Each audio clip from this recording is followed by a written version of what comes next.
Hello friend, नमस्कार। आज मैं फिर हाइड्रोलिक पाइपिंग एंड सीलिंग को कंटिन्यू करते हुए आज सील्स एंड लीकेज के बारे में बताऊंगा। मेनली आज लीकेज के बारे में बताऊंगा। लीकेज से क्या क्या इफेक्ट होते हैं, लीकेज कितने टाइप का होता है, और टाइम मिलता है तो स्टैटिक सील के बारे में बता दूंगा। तो जो सिस्टम है उसमें जो हाइड्रोलिक सिस्टम में जो एक्सेसिव लीकेज होता है, एक्सेसिव लीकेज से क्या होता है? Excessive leakage in hydraulic circuit reduces efficiency and results in power loss और प्रॉब्लम ऑफ हाउसकीपिंग और बोथ। ज्यादा लीकेज अगर एक्सटर्नल लीकेज हो गया या कोई भी लीकेज हो गया, एक्सेसिव लीकेज हो रहा है, जो क्लियरेंसेस है, अगर में वाल में क्लियरेंसेस है उससे ज्यादा लीकेज होगा, या सील में कुछ सील में क्या करते हैं कि सीलिंग रहता है वो लुब्रिकेशन के लिए लीकेज होता है। इवन पंप जो है, पंप में भी अगर आप वेरिएबल डिलीवरी पंप देखते हैं उसमें भी लीकेज होता है। जो ड्रेन लाइन रहता है, अगर ड्रेन का लीकेज बढ़ जाता है तो इससे हमको मालूम चलने लगता है कि हमारा पंप डैमेज होने वाला है। तो एक्सेसिव लीकेज जो है तो उसमें पावर लॉस होता है, और प्रॉब्लम है अगर एक्सेसिव लीकेज बाहर है तो आपको हाउसकीपिंग का एक इशू रहेगा, और बोथ दोनों। अब लीकेज जो बताया कि दो तरह का होता है, एक होता है इंटरनल लीकेज, एक होता है एक्सटर्नल लीकेज। अब इंटरनल लीकेज के बारे में बात करें। Internal leakage, most hydraulic system components are built with operating clearances which allows a certain amount of internal leakage. जो वाल्व्स है, वाल्व्स का स्पूल के बीच में रहता है, अगर ये इंटरनल लीकेज नहीं रहे तो क्या होगा? मेटल टू मेटल कॉन्टैक्ट आएगा और हमारा स्पूल डैमेज हो जाएगा। Same condition rotating kit pump का है, अगर पंप रोटेट हो रहा है, अगर उसमें लुब्रिकेशन नहीं हो, वहां भी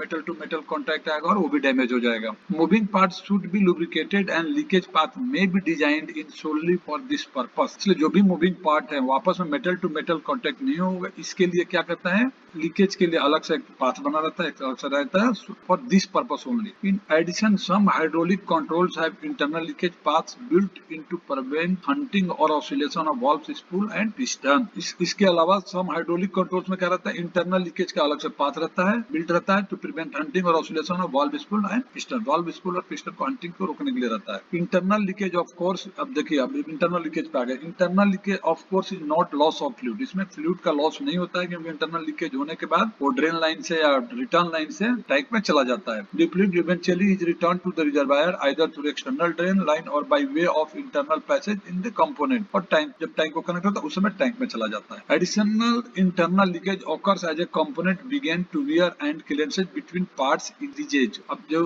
एक रिकमेंडेड रहता है, रिकमेंडेड के हिसाब से लीकेज होता है, लेकिन अगर एडिशनल लीकेज हो गया, बढ़ना शुरू हो गया, तो हमको समझ में आता है कि हमारा पार्ट्स वियर आउट हो गया है, तो उसको हमको चेंज करना पड़ेगा। This increase in internal leakage can reduce the efficiency of the system by slowing down the work and generating heat. अभी जैसे कोई सिलेंडर, अगर सिलेंडर में इंटरनल लीकेज होता है तो क्या होता है? तो एक लिमिट तक अगर आपका इंटरनल लीकेज, तो आपका सिस्टम पहले स्लो होना शुरू हो जाएगा। स्लो होना शुरू हो तो क्या होगा? प्रेशर लाइन टैंक को जाने लगेगा, तो इससे आप देखेंगे कि पंप का मैक्सिमम फ्लो जाने लगेगा और आपका लाइन गर्म होना शुरू हो जाएगा। तो उससे क्या होता है कि जो बताया वो स्लो डाउन होने लगेगा और जनरेटिंग हीट जनरेशन शुरू हो जाएगा। इसके अलावा आपका सिस्टम तब तक चलेगा जब तक पंप के डिस्चार्ज के बराबर से कम लीकेज हो। अगर उसके बराबर लीकेज हो तो आपका सिस्टम चलना बंद हो जाएगा। या अगर साइमल्टेनियस उस सिलेंडर के साथ या एक्चुएटर के साथ कोई और सिस्टम ऑपरेट होता है पैरेलल में, तो वो सिस्टम भी आपका स्लो डाउन हो जाएगा, क्योंकि मैक्सिमम ऑयल इधर से निकल जाएगा, जो लीकेज वाला पाथ है उससे निकल जाएगा। Finally, the internal leakage path becomes large enough, all the pump's output may be bypassed and the machine will not operate at all। जो मैं बता रहा था, सिलेंडर में लीकेज होता है, थोड़ा थोड़ा लीकेज तो कुछ पता नहीं चलता, जैसे जैसे धीरे धीरे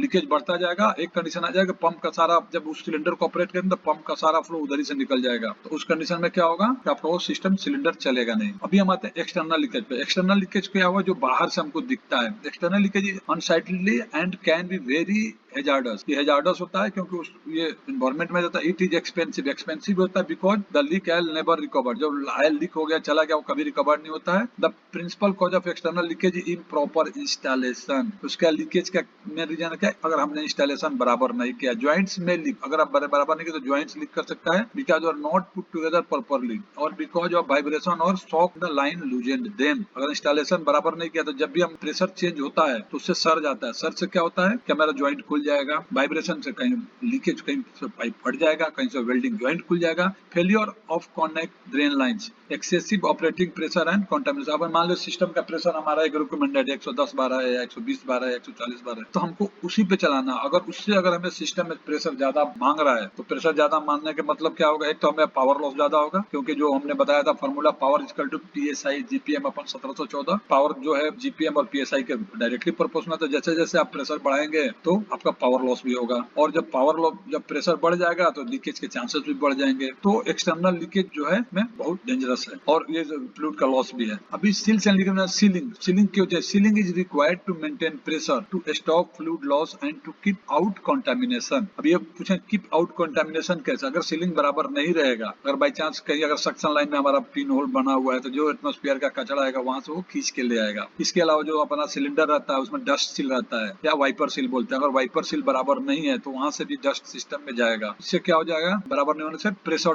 maintain pressure required to maintain pressure to stop fluid loss and keep out contamination. Sealing is required, इसके लिए सीलिंग हमको करना है। There are various method of sealing hydraulic components. Hydraulic components के सील करने के बहुत से मेथड है, depend upon whether the seal is positive और नॉन पॉजिटिव। सीलिंग दो प्रकार होता है, positive and non positive. Whether the sealing application static और डायनेमिक। सीलिंग का एप्लीकेशन स्टैटिक और डायनेमिक होगा। जैसे पिस्टन सील है जो मूव करता है वो डायनेमिक सील होगा, और स्टैटिक सील जो दो फ्लैंज के बीच में आता है या दो ज्वाइंट के बीच में आता है। How much pressure must be content and other factors. Pressure कितना कंटेंट करता है और अदर फैक्टर्स पे सीलिंग डिपेंड करता है। Positive seal prevents even a minute amount of एकदम small amount of fluid getting pass को रोक देता है। Non positive seal it allows a small amount of, अब नॉन पॉजिटिव सील जो रहेगा थोड़ा अमाउंट ऑफ ऑयल का पास लीक करने देगा। Such as clearance of spool, जैसे स्पूल के क्लियरेंस के बीच में होता है। कुछ सील्स भी होता है जिसके लिए हमको अलाउ किया रहता है कि थोड़ा सा ऑयल लीक होगा। अब आते हैं static seal. A seal that is compressed between two rigidly, देखिए compressed between two rigidly connected parts is known as static seal. दो रिजिडली पार्ट्स के बीच में अगर कोई सील कंप्रेस्ड रहता है तो वो स्टैटिक सील, ये मूव नहीं करता है क्योंकि हमारा ये सिस्टम मूव नहीं करता। दो फ्लैंज के बीच में जो लगाते हैं, दो फिटिंग के बीच में लगाते हैं। Here the seal itself move slightly as pressure is alternately applied and release. उसी के ग्रुप में जो सील है ना हल्का सा मूव करता है। The mating parts do not move in relation to each other. जो मेटिंग पार्ट जैसे दोनों फ्लैंज है वो एक दूसरे के रिलेटिवली मूव नहीं करते हैं। ये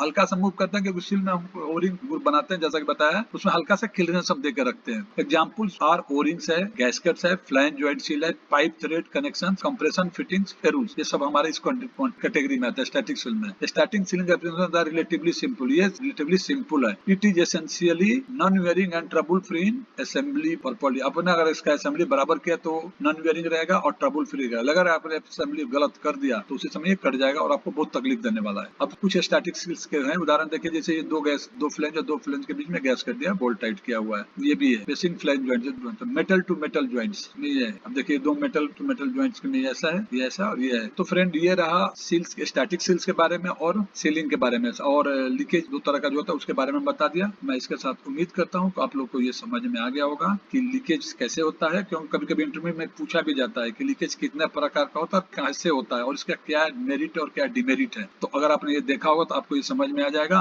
और आप लोग इंटरव्यू में इसको बता सकते हैं। इसी के साथ में ये लेक्चर खत्म करता हूँ और मैं आप लोग से रिक्वेस्ट करता हूँ कि मेरे इस चैनल को सब्सक्राइब करें तथा बेल आइकन दबा दें, जिससे कि जब भी मैं कुछ नया अपलोड करूँ तो आप लोग को इमीडिएट मिल जाए। Thank you very much.